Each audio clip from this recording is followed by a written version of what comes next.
Self-discipline is often misunderstood as a form of self-punishment or a restrictive lifestyle. In reality, it is the highest form of self-respect. It is the ability to choose what you want most over what you want now. While most people are slaves to their fluctuating moods and external circumstances, the disciplined individual is the master of their own destiny. They understand that every time they keep a promise to themselves, they build an unshakable foundation of confidence. If you are ready to master your impulses and build a life of purpose, you've found the right community. To ensure you stay on the path of growth and never miss our deep dive wisdom guides, please subscribe to the Knowledge Hub. Join thousands of others who are committed to the 1% lifestyle. Let's dive back in. The battle for self-discipline is fought within the biological architecture of your brain. Every day you experience a conflict between two powerful forces, the prefrontal cortex and the limbic system. The prefrontal cortex is the logical, evolved part of the brain responsible for long-term planning and decision-making. It's the part that tells you to save money or go to the gym. The limbic system, however, is primal. It seeks immediate pleasure and avoids pain at all costs. It's the part that wants the extra hour of sleep or the junk food. To win this war, you must realize that you are not your feelings. The 99% wait until they feel motivated to take action, but motivation is a fickle emotion. The 1% operate on a different frequency. They disconnect their actions from their emotions. They show up when they are tired, when they are bored, and when they are discouraged. They understand that self-discipline is a muscle that only grows under tension. If you only work when you feel like it, you will never achieve anything great. One of the most powerful strategies for building discipline is the shift in identity. Most people fail because they try to change their behavior while keeping their old identity.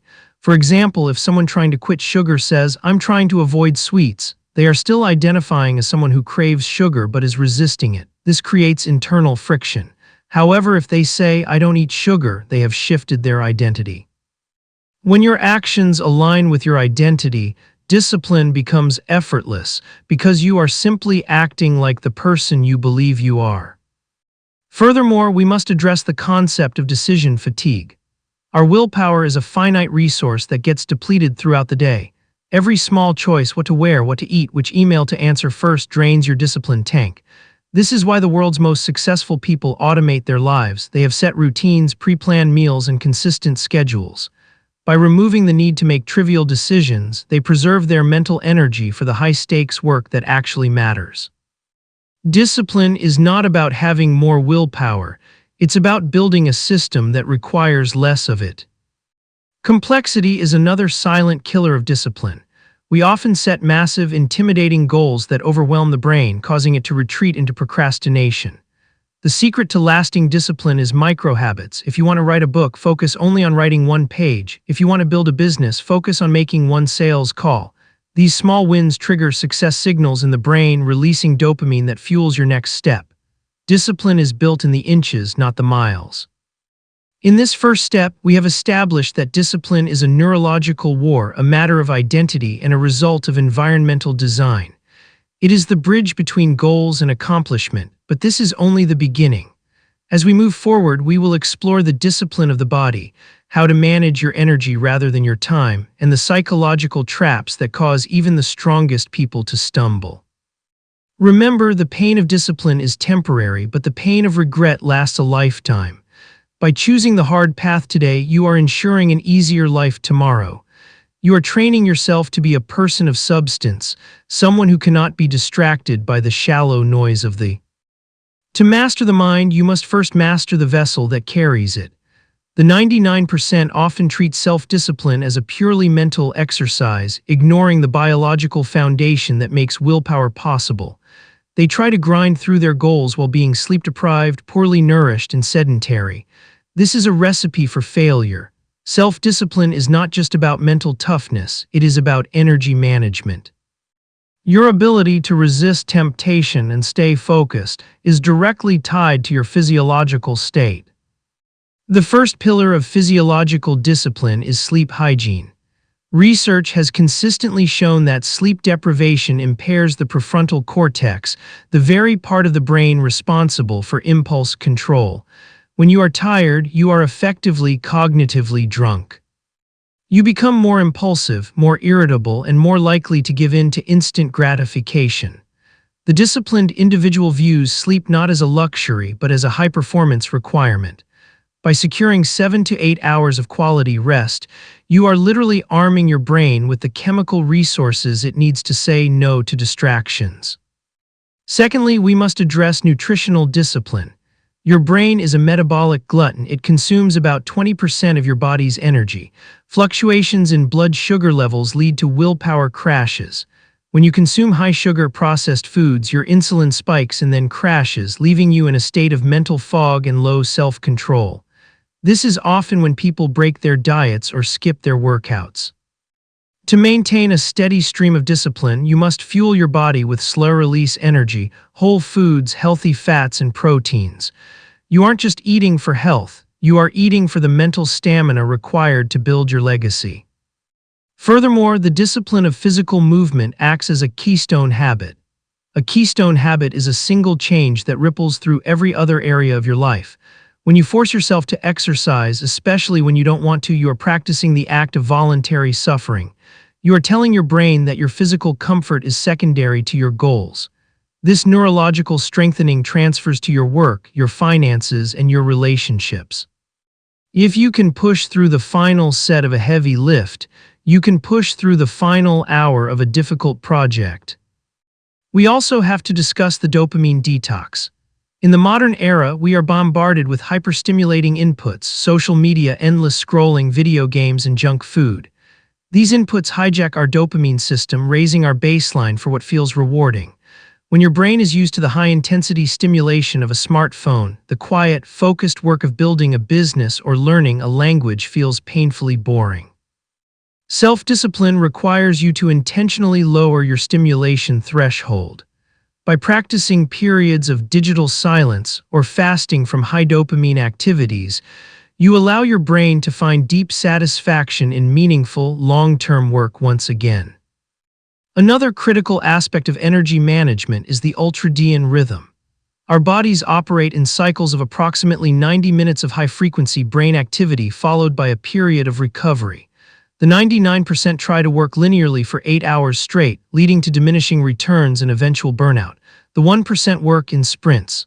They pour 100% of their discipline into a 90-minute block of deep work and then intentionally rest for 20 minutes. This rhythm allows you to maintain a high level of performance throughout the day without exhausting your willpower reserves. Discipline is knowing when to push, but it is also knowing when to recover so that you can push again tomorrow. Environment also plays a massive role in physiological discipline. Your brain is a pattern-matching machine. If you try to work in the same place where you eat or watch TV, your brain will struggle to enter a state of focus because it is receiving conflicting signals. You must create dedicated spaces. Have a desk that is for work and work only. Have a bed that is for sleep and sleep only. By compartmentalizing your physical environment, you reduce the mental friction of starting a task. You trigger an automatic physiological response that says, "I am in this space, therefore I am doing this work." In this second step, we have moved from the why to the how of the body. We have seen that self-discipline is a holistic endeavor. You cannot expect a Ferrari-level output from a mind fueled by low-grade input and lack of rest. By mastering your physiology, you create a surplus of willpower. You make discipline the path of least resistance because your body is optimized for the challenge. As we move into step 3, we will explore the psychological fortress. We will discuss how to handle the inevitable relapses in discipline, how to overcome the voice of the inner critic, and how to use visualization and mental rehearsal to prepare for the battles ahead. Discipline is won twice, first in the body and then in the spirit. Even with a mastered body, the path to elite self-discipline is littered with psychological landmines. The 99% fail not because they lack strength, but because they lack a mental strategy for when things go wrong. They view discipline as a fragile glass ornament. Once it's cracked by a single mistake, they shatter the whole thing and give up. The 1%, however, build a psychological fortress, a mindset that is resilient, adaptable, and prepared for the internal resistance that inevitably arises. The first wall of this fortress is emotional regulation.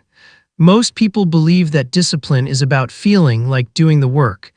They wait for a surge of motivation, but motivation is a biological weather pattern. It comes and goes without your permission. If your discipline is tied to your mood, your success will be as unstable as your emotions. To overcome this, you must practice action-feeling decoupling. This is the psychological ability to notice a negative feeling, such as boredom, anxiety, or laziness, and then take the required action anyway. You don't ignore the feeling, you simply realize that it doesn't have to be the driver of your behavior. A major threat to this fortress is the what the hell effect. This is a cognitive bias where a small slip-up leads to a total collapse. For example, a person on a strict diet eats one cookie, feels like they've failed, and says, "What the hell, I've already ruined the day," and proceeds to eat the entire box. This is a binary way of thinking, either you are perfect or you are a failure. The disciplined mind operates on a gradient of progress. If you slip up at 10:00 a.m., you don't wait until tomorrow to start again. You start again at 10:01 a.m. Resilience is not the absence of mistakes, it is the speed of your recovery. Furthermore, we must address the inner critic. We all have a voice in our heads that whispers, "You're not good enough, this is too hard, or why even bother?" The 99% listen to this voice as if it were an objective truth.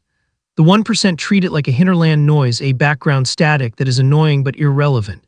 They use a technique called cognitive diffusion, where they label the thought. Instead of saying, "I am a failure," they say, "I am having the thought that I am a failure." This small linguistic shift creates a gap between your identity and your self-doubt, allowing you to maintain discipline even when your mind is complaining. Another essential tool in your psychological arsenal is mental rehearsal and visualization. The brain often struggles to distinguish between a vividly imagined event and a real one.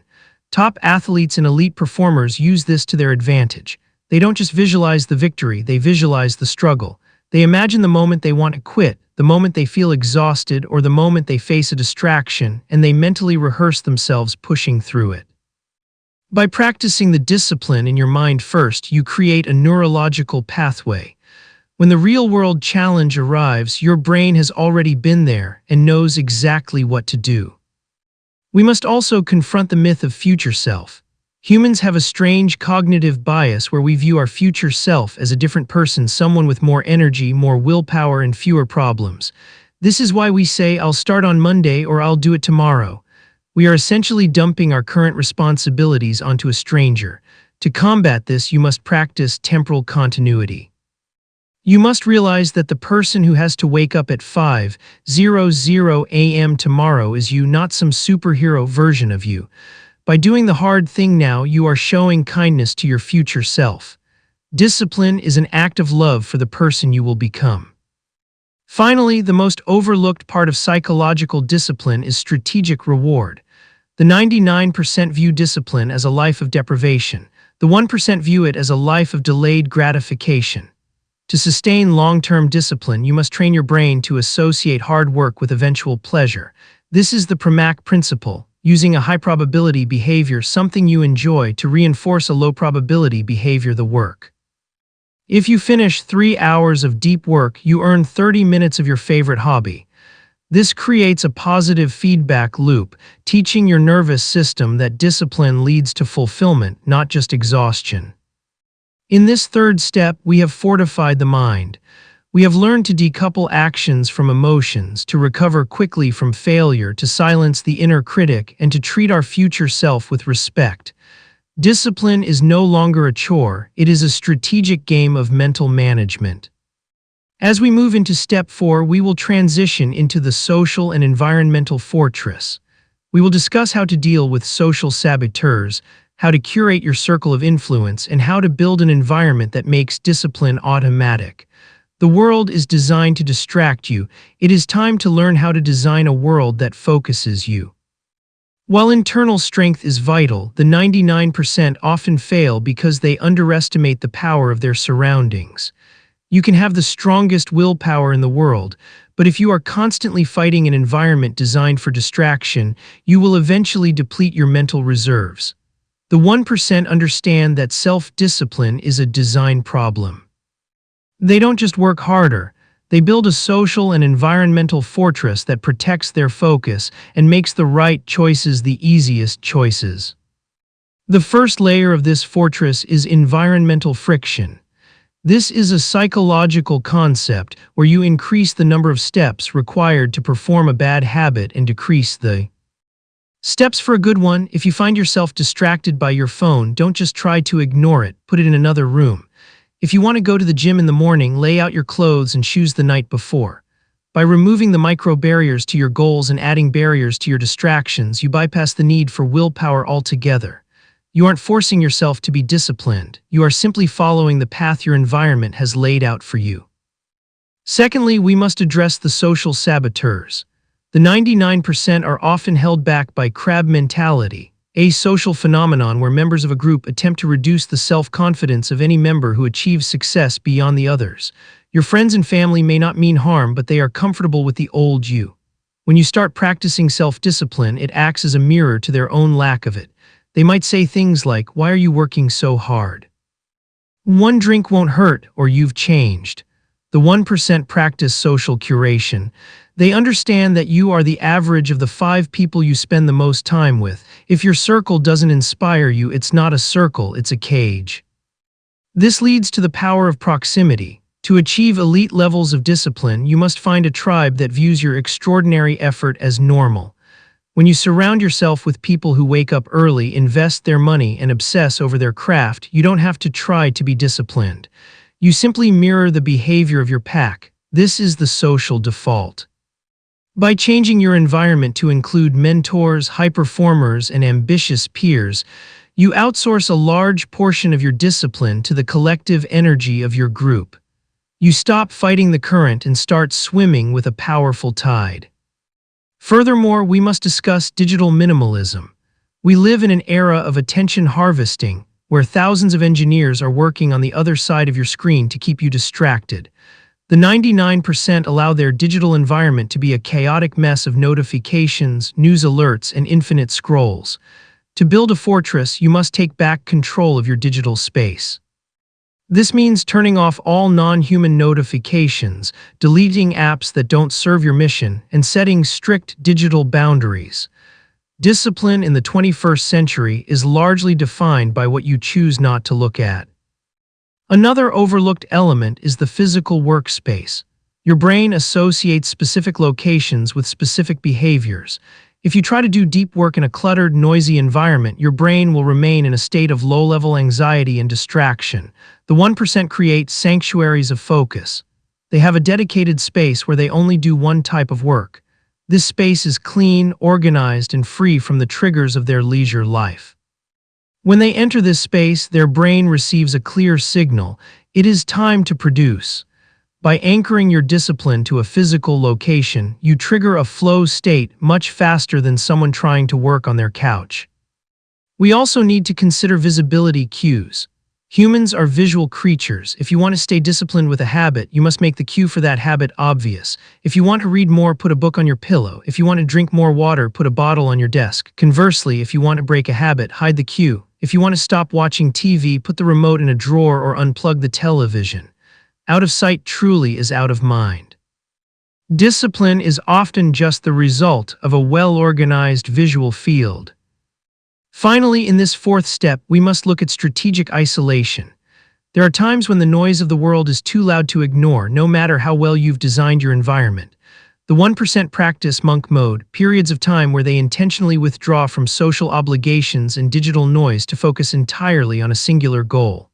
This might be for a few hours a day, a weekend a month, or even a full season of their life. By creating a temporary vacuum of focus, they achieve in months what takes others years. In this chapter, we have moved the battleground of discipline from the internal mind to the external world. We have seen that you are a product of your environment, but you are also the architect of that environment. By designing for friction, curating your social circle, and managing your visual cues, you make self-discipline your default state.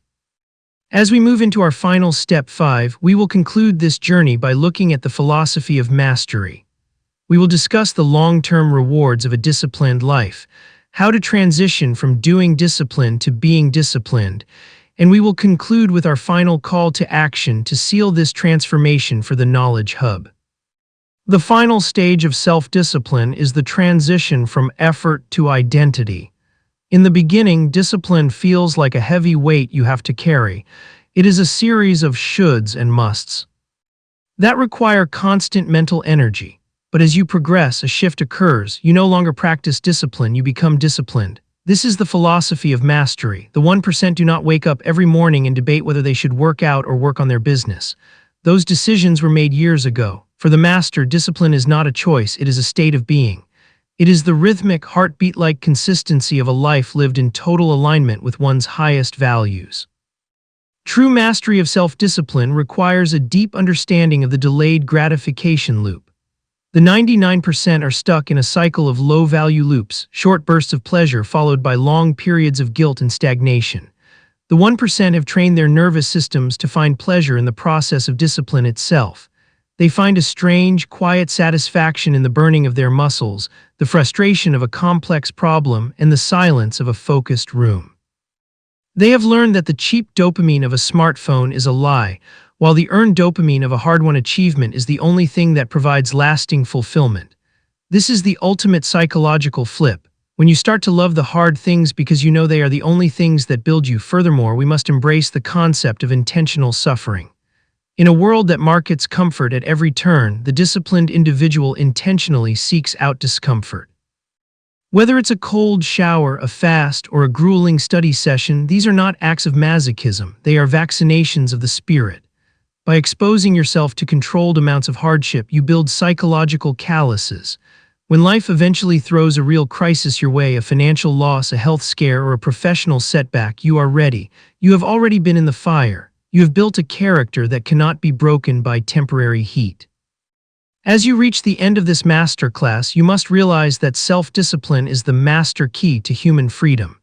Most people think freedom is the ability to do whatever you want, whenever you want. But if you have no control over your impulses, you aren't free. You are a slave to your biology. You are a slave to the corporations that want your attention and the biological urges that want your ease. True freedom is the ability to dictate your own life. It is the power to say, "This is the person I want to be," and then have the discipline to actually become that person. Discipline is the only thing that can bridge the massive gap between the life you have and the life you want. The journey to the 1% is not about being perfect. It is about being consistent. Success is simply the accumulation of thousands of small, disciplined choices that no one sees. It is the decision to read 10 pages instead of watching one more video. It is the decision to save 10% of your income when it would be easier to spend it. It is the decision to keep going when the world is asleep and no one is cheering for you. These small wins are the bricks of your empire. If you lay one brick every day with perfection, eventually you will have a wall. Keep laying them and you will have a fortress. This is the end of the script, but it is only the beginning of your transformation. The art of self-discipline is a lifelong apprenticeship. There is no finish line. There is only the daily practice of showing up, standing tall, and honoring the promises you made to yourself. You now have the neurological, physiological, psychological, and environmental tools to dominate your world. The only question remains, will you use them? Will you choose the pain of discipline today or the crushing weight of regret tomorrow? The world is waiting for the person you are about to become. Mastering self-discipline is the single most important project of your life. You have already proven that you possess a level of focus that the 99% lack. You are the exception. To continue fortifying your mind and expanding your potential, make sure to subscribe to the Knowledge Hub. Our mission is to provide you with the deep, unfiltered wisdom required to navigate the complexities of success and join the ranks of the 1%.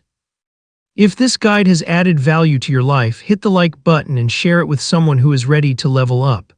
Your journey toward mastery starts with a single disciplined action, and that action starts now. Thank you for being a part of this community. Stay focused, stay disciplined, and build your legacy. We will see you in the next masterclass.